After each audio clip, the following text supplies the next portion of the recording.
আসছি টুটুলের জোকস ও গানে। আজ ছোট্ট করে কিছু জোকস। কালকে লখনৌতে রামদেব বাবার একটা ইন্টারভিউ চলছিল।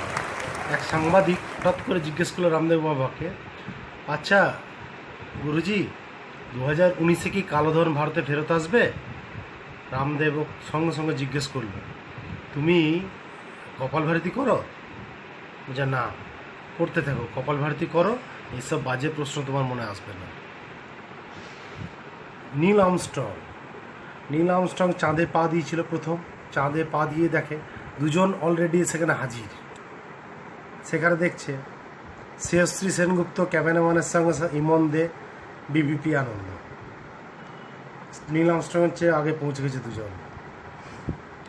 ফোন লাস্ট 1-1.5 বছর আপনি দেখলাম নানা রকম ফোন এসছে ভারতবর্ষে।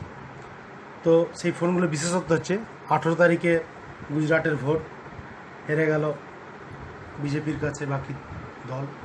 হার্দিক প্যাটেলের ফোন রাহুল গান্ধীর কাছে।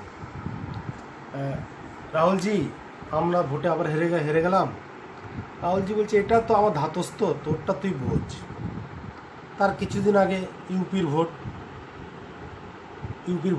তো ইউপির ভোটের আগে মুলায়ম সিং যাদব বলছে, আমার কথা কেউ শুনে না, মেরা বাত কোই শুনতা নেই, মেরা বাত শুনতা নেই। এক সাংবাদিক হঠাৎ করে জিজ্ঞেস করলো, আপনি আগে নিজের কথাটা রেকর্ডিং করুন, নিজে কিছু বুঝে দেখান, তা আমরা তো কী বুঝবো। তো সেই মানে মুলায়ম সিংয়ের সোনিয়া গান্ধীর ফোন, আর তেরে লন্ডনে তো মেরে লন্ডন খুব খাওয়া নিয়ে। হ্যাঁ, আপনার ছেলে তো আমার ছেলে যা করলো রাহুল গান্ধী অখিলেশ যাদবের, যাক ফোন। এরপরে রামনাথ কোবিন্দজি ভারতের রাষ্ট্রপতি হলো। রাষ্ট্রপতি হওয়ার পর যমরাজের ফোন আদবানির কাছে। আদবানিজিকে বলছে, চলুন, আর কিছু বাহানা বাকি আছে কি? আদবানি যা জীবনে বুঝতে পারছেন, কোবিন্দজির একটা আশা ছিল রাষ্ট্রপতি হওয়ার। তো তারপর যমরাজের ফোন। তো তখন আদবানিজি বলল, আরে আমি তো চলে যাচ্ছিলাম, বাস মোদিজি বল রে বিকাশ হোগা বিকাশ হোগা, বিকাশের মুখটা একটু দেখে যেতে চাই। প্রত্যেক বউ বিয়ে হওয়ার পর বলে যে আমি বাবা ছেড়ে এলাম। আমরা বলি, বাবা ছেড়ে এলে? শ্বশুর মশাই পেলে বাবাকে, মা ছেড়ে এলাম। কেন শাশুড়ি মাকে পেলে, ভাই ছেড়ে এলাম। তো এখানে তো দেওরকে পেলে, বোন ছেড়ে এলাম, বোন দিদি ছেড়ে এলাম, তো ননদকে পেলে। আমার মনে হয় একটা প্রশ্ন, যে তুমি কি এমন ছেড়ে এলে যে আমার বর পেলে? তো আমার একটা প্র্যাকটিক্যাল হাসির ঘটনা আছে, এটা আমার বন্ধুদের রানীগঞ্জের থেকে পাঠানো, বা আমাদের প্র্যাকটিক্যাল 1995 সাল। আমরা টিডিভি কলেজ থেকে সাইকেলে করে রানীগঞ্জ হয়ে বল্লভপুর ফিরছি। ঠিক রানীগঞ্জ পোস্ট অফিসের সামনে বিরাট ভিড় ভাড়াক্কা, 150-200 জন লোক।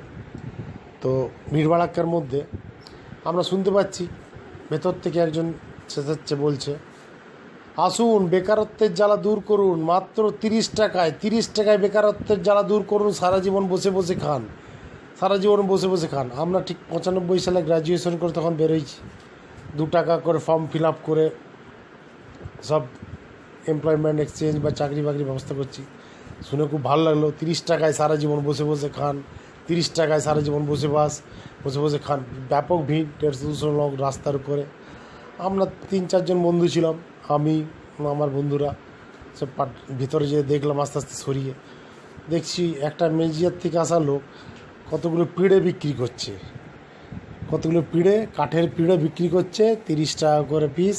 সে বলছে 30 টাকা করে পিস, পিঁড়েতে বসে খান, সারা জীবন আরামসে বসে খান।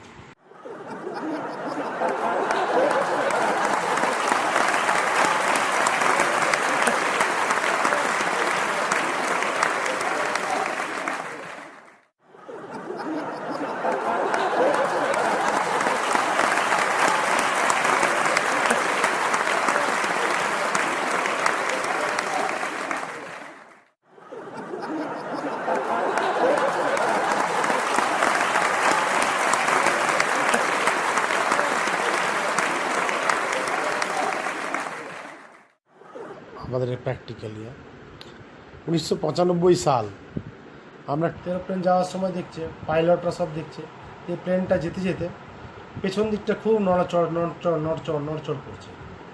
প্রথম একজনে গেল এয়ার হোস্টেস, পেছনে দেখছে, পেছনে নড়চড় করতে করতে দেখছে কতগুলো সর্দারজি ফুটবল খেলছে, ট্রেনটা খুব হিলছে হিলছে হিলছে, ওদেরকে রিকোয়েস্ট করেও শুনলো না। কিছুক্ষণ পর অ্যাসিস্ট্যান্ট পাইলট গেল, বলল যে আপনারা এটা ইয়ে করুন, তো কিছুতেই শুনলো না। তো ওইখানে একজন বাঙালি ছিল, তো বলে ঠিক আছে আমি ট্রাই করে দেখছি। বাঙালি একটু কিছু বলে দিল, তারপর দেখছি প্লেনটা একদম স্মুথ হয়ে গেল।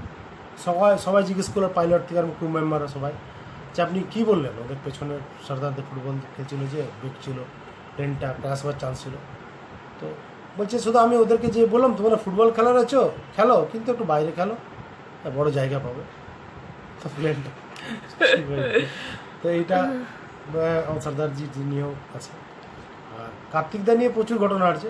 কার্তিকদা হঠাৎ করে একটা কুকুর পুষেছিল বাড়িতে, তো হঠাৎ করে কুকুরটা 1 মাস পর বেরিয়েছে বাইরে, তো বাইরে বেরিয়ে লিখে দিল যে মালিক হইতে সাবধান। সাধারণত সবাই লিখে কুকুর হইতে সাবধান, কার্তিকদার অত্যাচারে হঠাৎ করে 1 মাস পরে লিখে দিল মালিক হইতে সাবধান।